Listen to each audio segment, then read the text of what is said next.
नमस्कार, जय बद्री विशाल सादर प्रणाम मित्रों। देवभूमि उत्तराखंड के जनपद उत्तरकाशी के सिलक्यारा नामक स्थान पर जो टनल बन रही है उसमें जो 41 मजदूर हमारे अन्य अन्य प्रदेशों के फंसे हुए हैं, हमने अपने स्तर पर उनके लिए भगवान बद्री विशाल और माँ राजराजेश्वरी से कामना की थी कि वह सकुशल बाहर आ जाएं। तो उसके लिए हमने अपने नित्य नियम से भी अपने इष्ट से ये प्रार्थना की है कि वो सुरक्षित हमारे जो भाई लोग हैं, मज़दूर भाई हैं, वो अपने अपने परिवार के पास पहुंच जाएं। तो आशा है कि कल सुबह तक हमें अच्छी खबर मिल जाए कि वो लोग जो 41 लोग हैं वो कुशल बाहर आ जाएं। जब रात्रि में हम अपने बिस्तरे में जाके सोचते हैं उसके बारे में, तो मन बिस्तरे में भी विचलित हो जाता है कि वह किस स्थिति में उस जगह पर होंगे।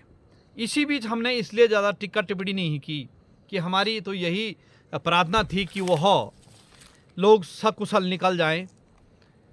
दोस्तों, इस चीज़ का अंदाज़ा आप लगा सकते हैं कि आप अपने कमरे में हैं, आप अभी कमरे में बैठकर इस वीडियो को देख रहे होंगे और आप ये लगा लिया जाए कि यदि आपके कमरे पे कोई जो है ताला लगा देता है बाहर से और खिड़की पे भी जो है यदि खिड़की भी नहीं खुली होती है तो आप कैसे जी पाएंगे, या आपके गेट पे बाहर से ताला लगा दिया जाए, या कोई शौचालय में जाता है या बाथरूम में जाता है बाहर से जो है, तो अब लगाइए वहाँ पे तो हो हल्ला करके कोई ना कोई आ जाता है।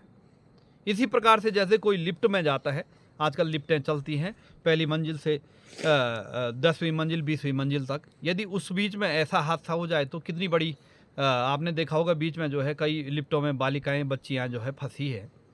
तो इस प्रकार जितनी गुण हैं तो उतने दोष भी हैं। हालांकि हम इस पे ज़्यादा अभी टिक्का टिप्पणी नहीं करेंगे कि इस प्रकार के हादसे के लिए जो कुछ ना कुछ जो है वैकल्पिक व्यवस्थाएं हर चीज़ के लिए होती हैं। सरकार का जो रूल रेगुलेशन होता है उसके अनुसार यदि कहीं पे कार्य होता तो एक वैकल्पिक व्यवस्था भी होती है कि जैसे सेना में क्या होता कि लड़ाई के दौरान यदि चल गई तो फर्स्ट एड होता है, किसी पे चोट फटाक लग गया तो वो फर्स्ट एड, यदि वो नहीं होता है तो उसके ऊपर फिर कार्रवाई होनी चाहिए कि जो है आपने फर्स्ट एड किट क्यों नहीं रखा था। तो वही चीज़ें भी टनल के ऊपर होनी चाहिए कि जब ये टनल में जो है सेफ्टी का कोई जो है इतना ख्याल नहीं रखा गया तो ऐसा क्यों हुआ। हालांकि सबसे पहले अभी सबकी दुआएं, सबकी प्रार्थनाएं यही होनी चाहिए कि वो लोग हमारे जो भाई हैं सकुशल निकल जाएं, बाहर आ जाएं अपने अपने परिवारों के पास।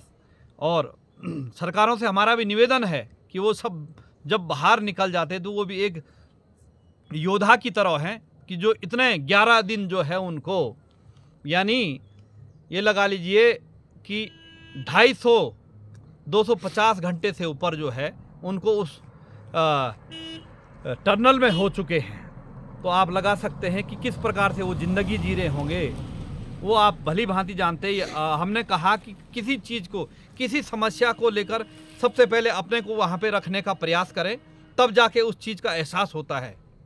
कहीं पर यदि कोई गलत काम करता है तो उस गलत काम की जगह ये समझना चाहिए कि ये गलत काम जिसके साथ हुआ उसकी जगह पर मैं होता तो यही जब हम कभी भी ये अकेला में देख के जो है ये करते हैं कि इनकी जगह हम हों तो मैं कैसे जीता, क्योंकि वहाँ पे हवा पानी भोजन कैसे रह रहे होंगे आप भी जो है।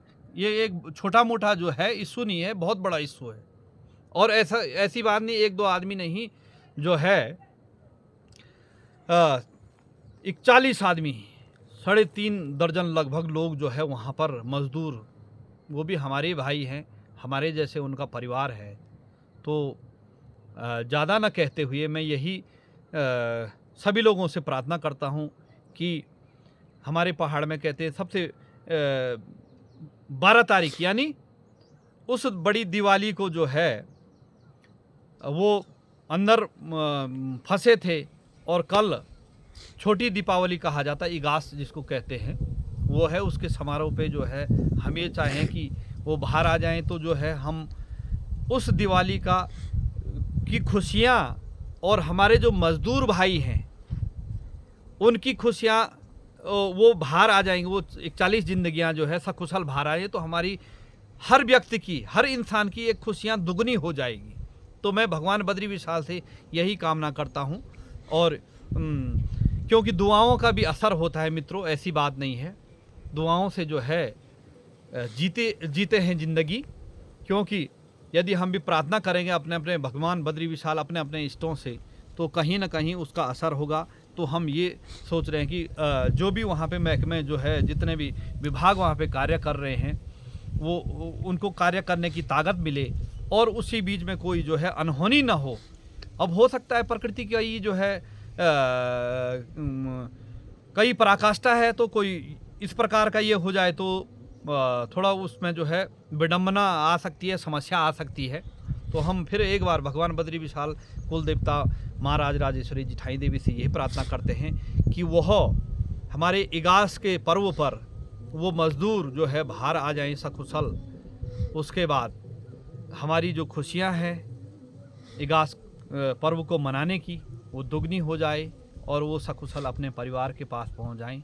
और मेरा ये भी निवेदन है कि जो मज़दूर इतने दिन तक अंदर रहे, सरकारों को या उस जिस विभाग में वो कार्य कर रहे थे उस विभाग को उनको जो है कुछ ना कुछ मुआवजा देना चाहिए, 5-10 लाख रुपए जितना भी जो है। तो क्योंकि वो एक प्रकार से योद्धा है, जो उन्होंने इतनी जो है अपना वो दृढ़ एक संकल्प ही समझो, इस प्रकार से रहे वो वहाँ पर। इन्हीं शब्दों के साथ अपनी वाणी को विराम देता हूँ। आप भी जो है जय बद्री विशाल कहकर लिखें, जिससे कि वो कामना जो है वो भगवान बद्री विशाल तक पहुँचे और वो जल्दी से जल्दी बाहर निकल जाएं। हार्दिक आभार। जय बद्री विशाल। सादर प्रणाम।